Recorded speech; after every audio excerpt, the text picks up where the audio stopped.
بسم الله الحمد لله نحمده ونستعينه ونستغفره ونؤمن به ونتوكل عليه ونعوذ بالله من شرور أنفسنا ومن سيئات أعمالنا من يهده الله فلا مضل له ومن يضلله فلا هادي له ونشهد أن لا إله إلا الله وحده لا شريك له ونشهد أن محمدا عبده ورسوله أرسله بشيرا ونذيرا بين يدي الساعة من يطع الله ورسوله فقد رشد واهتدى ومن يعصهما فإنه قد غوى وإنه لا يضر إلا نفسه ولا يضر الله شيئا إن خير الحديث كتاب الله وخير الهدي هدي محمد صلى الله عليه وسلم وإن خير الأمور عوازمها وشر الأمور محدثاتها وكل محدثة بدعة وكل بدعة ضلالة وكل ضلالة في النار أما بعد فأعوذ بالله من الشيطان الرجيم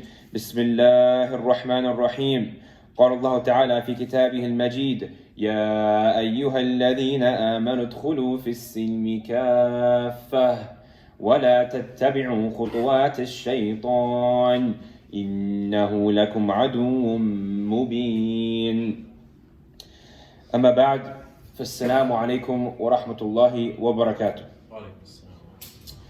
So, when I was thinking about what topic to go over for khutbah today, I was, contemplating and thinking about how we're already more than a week into Ramadan. I think around 12 days. So we're already more than a week into this Ramadan, and one thing that's very important when we're going through the month of Ramadan is to constantly have checks. So have checkpoints in your Ramadan to see, am I getting closer to Allah subhanahu wa ta'ala? Am I taking the time out of my day to put extra effort? Because it's not just any regular day where death will come at any minute, but it's Ramadan as well. You want to use that month to the maximum we can. So we need to have checkpoints to have where we check and see, am I getting closer to Allah subhanahu wa ta'ala?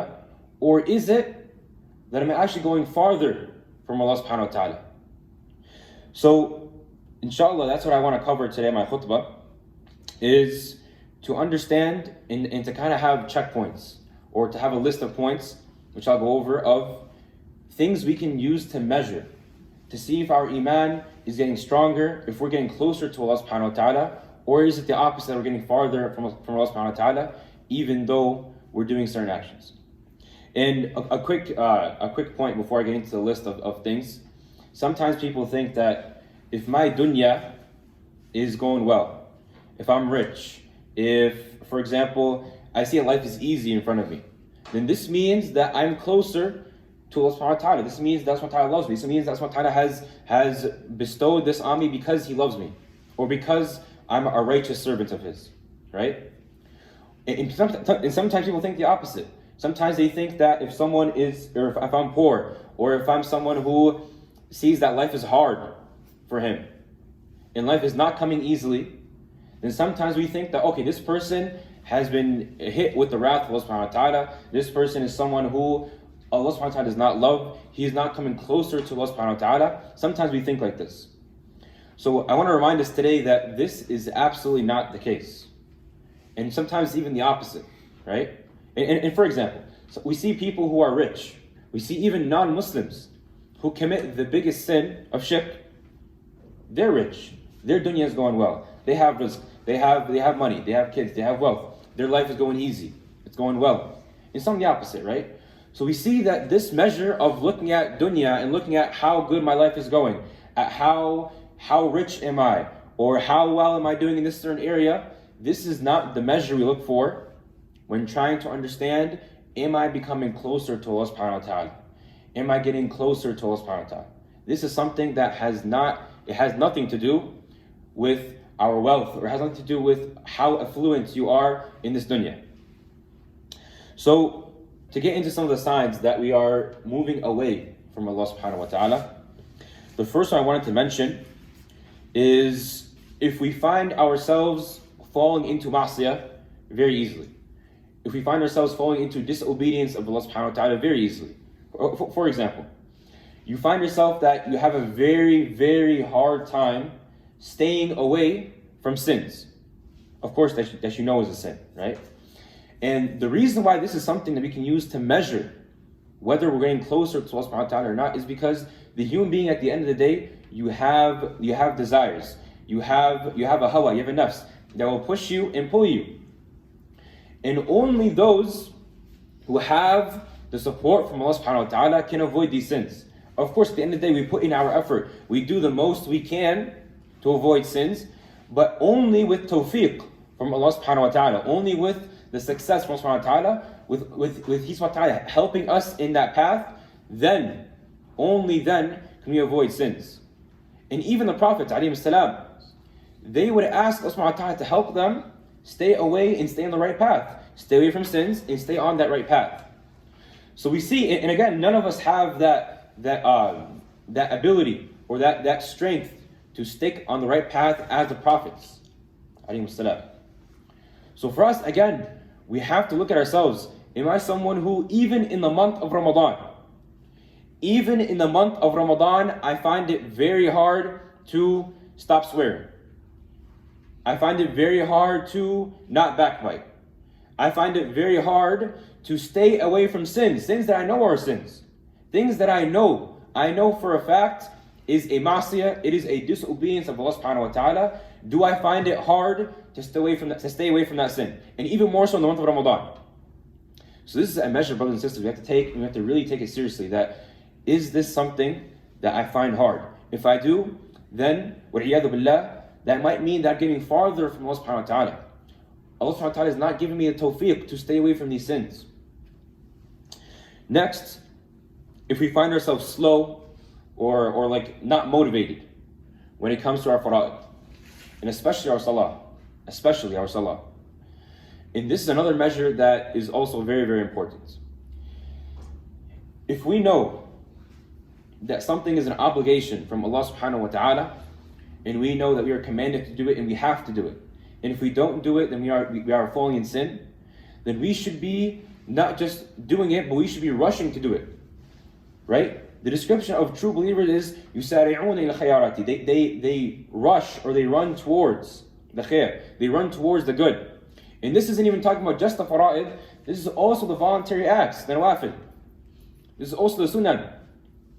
And in our context today, right? We're in Ramadan in Taraweeh. If we see that we're slow and not motivated to even just pray the fara'id, even in Ramadan, or we're slow and not motivated to even just go out and pray maybe 4 rakat of Taraweeh or 8 rakat of Taraweeh, let alone 20, right? This is something that we have to continue to check with ourselves and really sit down with yourself and rethink that, do I feel like salah is a burden?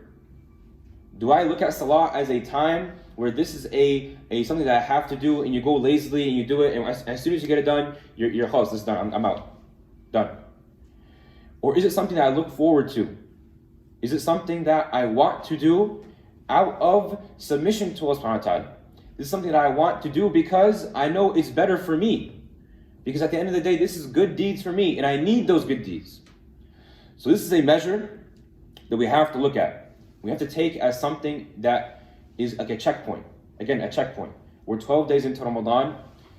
Am I getting better in doing my fara'id? Because all of us can get better. Even if you're someone who says, you know what, I pray my fara'id and I'm good at it and I'm on time with it, etc. Okay, what about the sunnah? Do you go and you do more? Do you always strive to do more? So this is very important. Now, the third one is also one that unfortunately a lot of times people miss these days. And that is that we find ourselves sometimes unable to sit and contemplate on the Quran. And this is something very, very, very important, right? Because sometimes we sit down, we say, even in the Quran specifically, we'll read Quran, but we won't even, for example, if we don't speak Arabic, we won't go and read the translation. We won't sit down and take the time to understand the words that are coming out of our mouth, right? In the Quran, Allah says, أَفَلَا يَتَدَبَّرُونَ الْقُرْآنَ أَمْ عَلَى قُلُوبٍ أَقْفَالُهَا. Do they not take the time to sit down, and even if it's just a moment from your day, right, to do tadabbur of the Quran, to sit and contemplate on the Quran, أَمْ عَلَى قُلُوبٍ أَقْفَالُهَا. Or is it on hearts that are locked, hearts that they don't shake from the khashya of Allah subhanahu wa ta'ala? They don't shake out of consciousness and fear of Allah subhanahu wa ta'ala. Or do we read the Quran that are going over ayat of Jahannam and we have zero fear. We have absolutely zero care. And when we read the ayat of Jannah, we don't have any longing and hope and for the mercy of Allah subhanahu wa ta'ala. This is a very, very important point, that if we don't sit and contemplate on the ayat of Allah subhanahu wa ta'ala, then Allah subhanahu wa ta'ala himself will forget us. If we don't remember Allah subhanahu wa ta'ala, he won't remember us, right? اليوم ننساكم كما نسيتم لقاء يومكم هذا. Today we forget you the same way you forgot this appointment of yours. This is from Allah subhanahu wa ta'ala. He's saying he will forget you if you don't remember me. This is a very, very important point, that not to just read the Quran, but take the time out of our day to contemplate the Quran. And the next one is we find ourselves unable to have khushu' in salah. And khushu' roughly translates to attentiveness or concentration, or really, if you want like another definition, al-hudur with Allah subhanahu wa ta'ala, which means to be present with Allah subhanahu wa ta'ala. You know that you are worshiping Allah subhanahu wa ta'ala even though you can't see him. And ta'budu Allah ka'annaka tarah, fa in lam tarah fa innahu yarak. To worship Allah subhanahu wa ta'ala as if you see him, because if you don't see him, then he sees you. So this khushu' in salah is a very, very important point. That if we stand up for salah and we stand up lazily, if we stand up for salah and we're doing the motions, we're doing the movements, but really we're thinking that, oh, people are seeing me praying salah. Or you're thinking about what you're going to eat. Or you're thinking about everything else but Allah subhanahu wa ta'ala in salah. This is a very important point. And khushu', and of course khushu', we can go on for a long time about how to attain khushu' and what is it, etc. But I want to leave off in the short time that I have one very, very important point. A very important point. It ties back into what I said in the beginning about how if you don't have tawfiq from Allah subhanahu wa ta'ala, when it comes to your dunya matters, and it comes to getting close to Allah subhanahu wa ta'ala, even though you can have all these riches, you can have etc., it doesn't bring you close to Allah subhanahu wa ta'ala. The point I want to make about khushu' is that khushu' is something that, again, comes from tawfiq from Allah subhanahu wa ta'ala. No one himself, by doing the physical actions and focusing on salah and focusing on the ayat and focusing on subhanahu wa ta'ala, no one himself can attain khushu'. Khushu' is something you work towards and you ask Allah subhanahu wa ta'ala to give you the khushu'. So you put the effort in. You learn how to get khushu'. You learn about the pillars of salah. You learn Arabic so you can understand the ayat of the Quran, so you can contemplate and think during the salah and understand during the salah. You do all of this, but at the end of the day, you can't get khushu' unless Allah subhanahu wa ta'ala gives you the khushu'. So this again is a very important sign for us to have and measure that am I becoming closer to Allah subhanahu wa ta'ala, and therefore my khushu' is increasing in salah. I find myself more present in salah, or do I find myself in my tarawih in Ramadan that I'm kind of doing the actions but I'm not really there? Your body's there, but spiritually your mind isn't there. So this is also a very important point. And the last point I want to mention is that we find ourselves at the reminder of death kind of cold or cold-hearted. We find ourselves that we don't take this opportunity of being reminded of death, whether you're at a azza or not, or whether you're at someone's funeral or not. You don't take the time to sit down and take it as a moment of contemplation, to remember that at the end of the day, you're not promised the next day.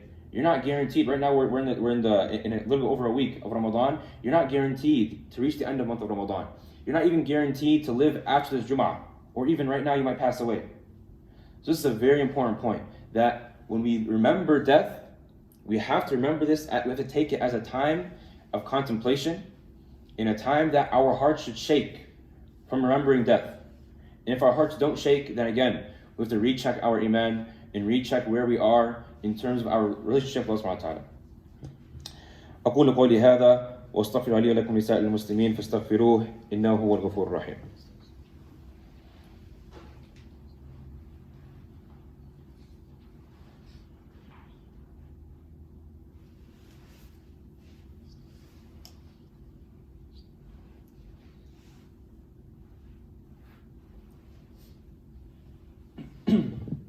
Bismillah ar-Rahman ar-Rahim. Now, I want to end up my khutbah with steps that we can take to get closer to Allah subhanahu wa ta'ala. Because we don't want to just have the understanding that, okay, I might be moving farther away from Allah subhanahu wa ta'ala and then leave off with that. We want to have steps that we can take, in practical steps, that we can take to bridge that gap with Allah subhanahu wa ta'ala. And number one is deep contemplation of the Quran. So again, like we said before, sit down and don't just read the Quran, but open up the translation. If you don't understand Arabic, open up translation and read, even if it's English or whatever other language you can. But really take the time to understand the words of Allah subhanahu wa ta'ala. Take the time to read the translation. Number two, daily reading of the Quran. And to create ourselves a schedule that we follow every single day in terms of reading the Quran and creating that relationship with the Quran. Because how can one become close to Allah subhanahu wa ta'ala if he's never reading the Quran? How can one say that, okay, I want to be close to Allah subhanahu wa ta'ala, but you don't even open up his book, right? So you have to take the time to, again, open up the Quran, read it, read the translation, contemplate on the ayat, and really think about the creation of Allah subhanahu wa ta'ala, and think about the ayat, the signs in the book of Allah subhanahu wa ta'ala, and inshallah, that will bring us closer to him, subhanahu wa ta'ala. And then, like we said before, remembering death often. Rasulullah sallallahu alayhi wa sallam says, أكثروا ذكر هادم اللذات. أكثروا ذكر هادم اللذات, which means increase in the remembrance or increase in the mentioning of the destroyer of pleasures, which is what? Death. The destroyer of pleasures is death. So remember that, because when you think about death and you remind yourself that one day you won't be on this earth, your priority list becomes very clear. Like for example, one day you might sit down and say, like, oh, it's Ramadan, I should be reading the Quran, I should be doing this, I should be doing that, I should go to Taraweeh, etc. But you say, oh, you know what? But I have something else to do. I have an exam, I have a test, I have to be somewhere, I have to do this, I have to do that. Sit down with yourself and remind yourself that one day you won't even be on this earth. And then your priority lists of what you should do that day will become very clear. It'll be very clear. You'll prioritize your salah over everything else. You'll prioritize reading of the Quran over everything else, and especially in Ramadan. And the last point I wanted to make is increase in dua to Allah subhanahu wa ta'ala. And again, also similarly to the Quran, create a daily schedule of dua. Have a time in your day, whether it's before bed, and even better, multiple times a day. But sit down and you yourself with Allah subhanahu wa ta'ala, make dua and ask Allah subhanahu wa ta'ala for everything you want, but also ask Allah subhanahu wa ta'ala for tawfiq in this matter of becoming closer to him, subhanahu wa ta'ala. Alhamdulillah Rabbil Alameen, wassalatu wassalamu ala rasulihil ameen, amma ba'd, faya ma'ashar al-muslimin, a'udhu billahi min ash-shaytan ar-rajim, bismillah ar-rahman ar-rahim. قال الله تعالى في كتابه الكريم إن الله وملائكته يصلون على النبي يا أيها الذين آمنوا صلوا عليه وسلموا تسليما اللهم صل على سيدنا ومولانا محمد بعدد من صلى وصام اللهم صل على سيدنا ومولانا محمد بعدد من قعد وقام اللهم صل على جميع الأنبياء والمرسلين وعلى سائر الصحابة والتابعين ومن اتبعهم بإحسان إلى يوم الدين اللهم أيد الإسلام والمسلمين اللهم انصر من نصر دين محمد صلى الله عليه وسلم واجعلنا منهم واخذل من خذل دين محمد صلى الله عليه وسلم ولا تجعلنا منهم اللهم أرنا الحق حقا وارزقنا اتباعه وأرنا الباطل باطلا وارزقنا اجتنابه اللهم ثبتنا على الإسلام اللهم نور قلوبنا بنور الإيمان اللهم إنا نسألك رضاك والجنة اللهم إنا نسألك رضاك والجنة